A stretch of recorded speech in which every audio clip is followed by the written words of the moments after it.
नमस्कार बच्चों, कैसे हैं आप लोग। उम्मीद करती हूँ घर पर हैं, सुरक्षित होंगे, स्वस्थ होंगे। मैं आपकी हिंदी शिक्षिका संगीता कर्माकर आज आपको कक्षा 4 हिंदी पाठ्य पुस्तक अनमोल रत्न के पाठ 12 मैं कागज़ हूँ पढ़ाऊँगी। बच्चों, कागज़ के बारे में तो आप लोग जानते ही होंगे कि बिना कागज़ के हम कुछ भी नहीं पढ़ सकते और कुछ भी नहीं लिख सकते।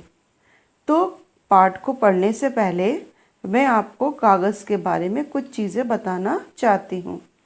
कागज़, अरे हाँ, वही जिस पर लिखा या प्रिंट किया जाता है। वैसे तो कागज़ लिखने और छपाई के लिए काम में लिया जाता है और यह वस्तुओं की पैकेजिंग करने के काम भी आता है।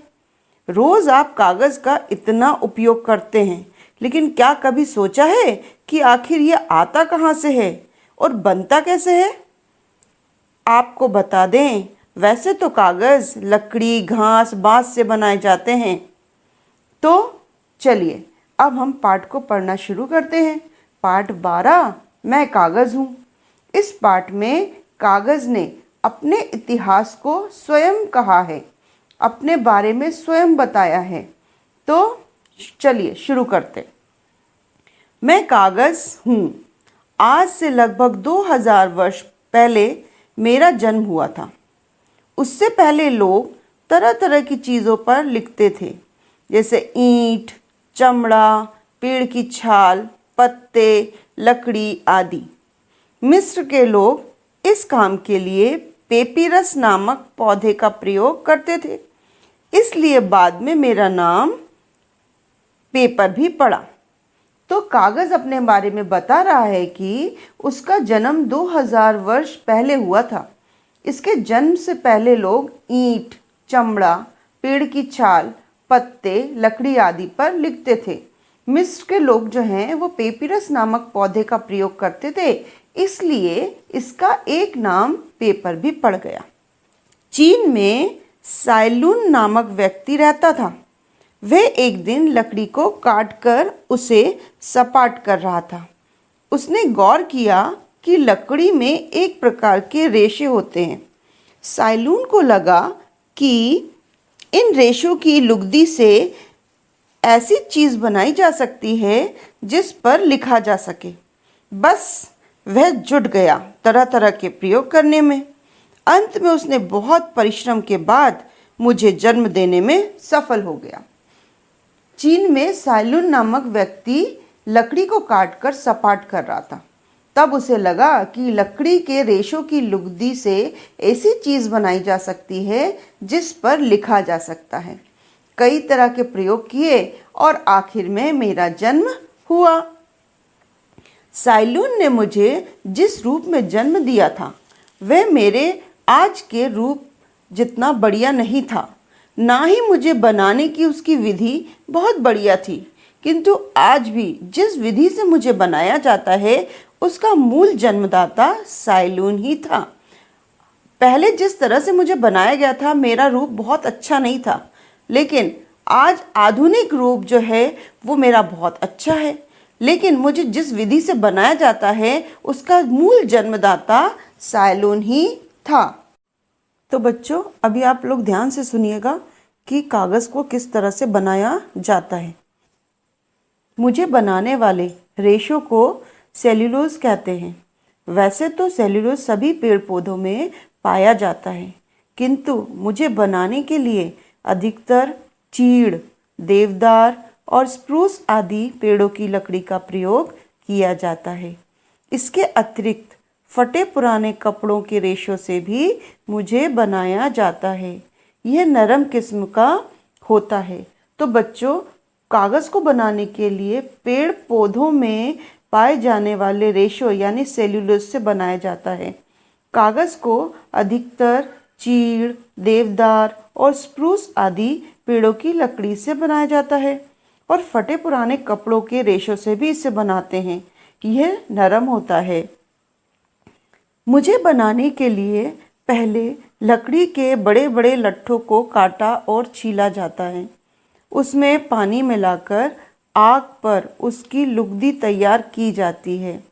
लुगदी को छानने के लिए उसे तार की जाली के गतिशील पट्टों पर बिछाया जाता है।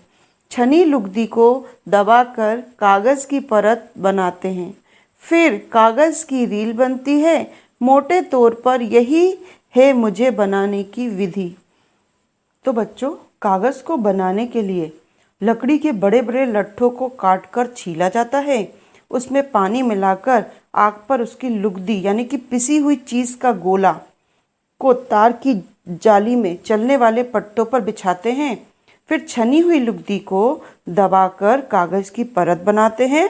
फिर कागज़ की रील बनती है। मोटे तौर पर यही है मुझे बनाने की विधि।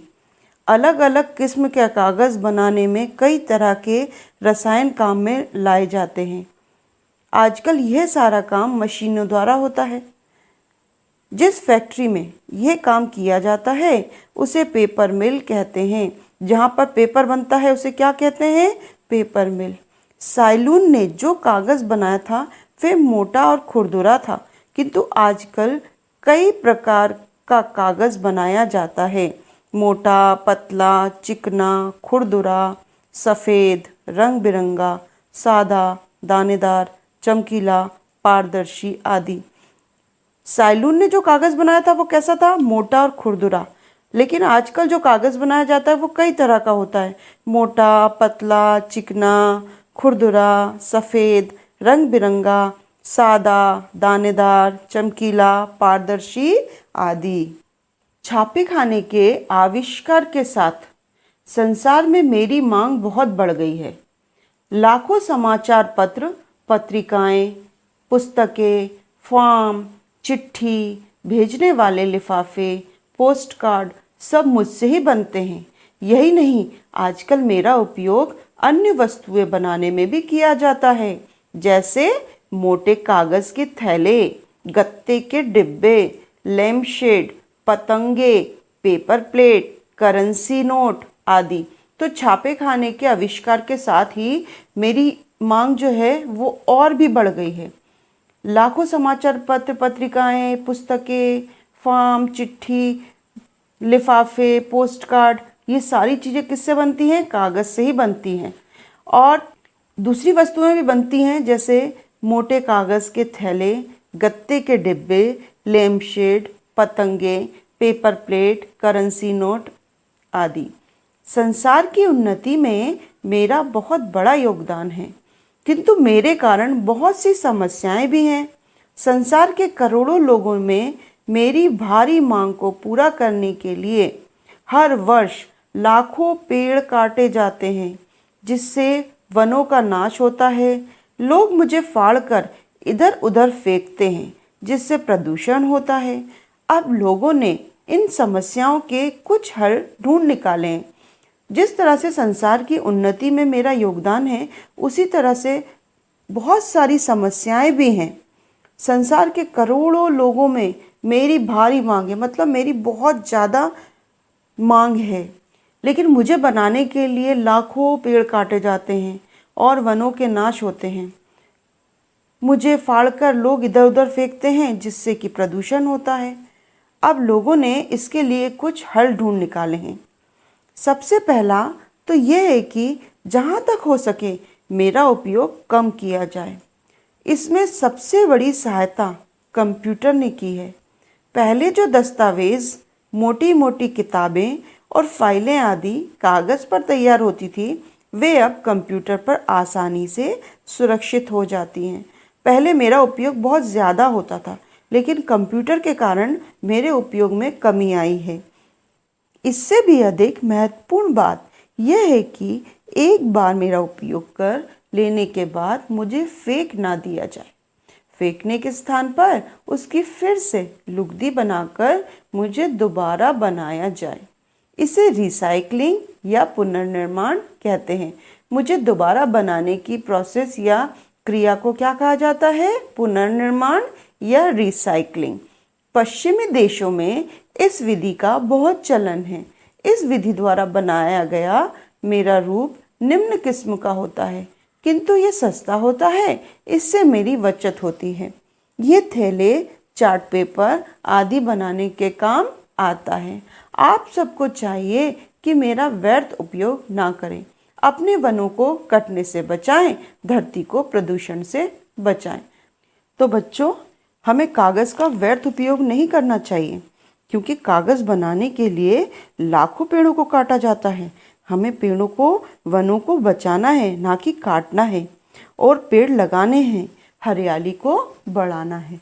तो बच्चों, मुझे उम्मीद है आपको ये पाठ पढ़कर बहुत मज़ा आया होगा और आपको समझ में भी आया होगा। आप लोग घर में इस पाठ को अच्छे से पढ़ेंगे। God bless.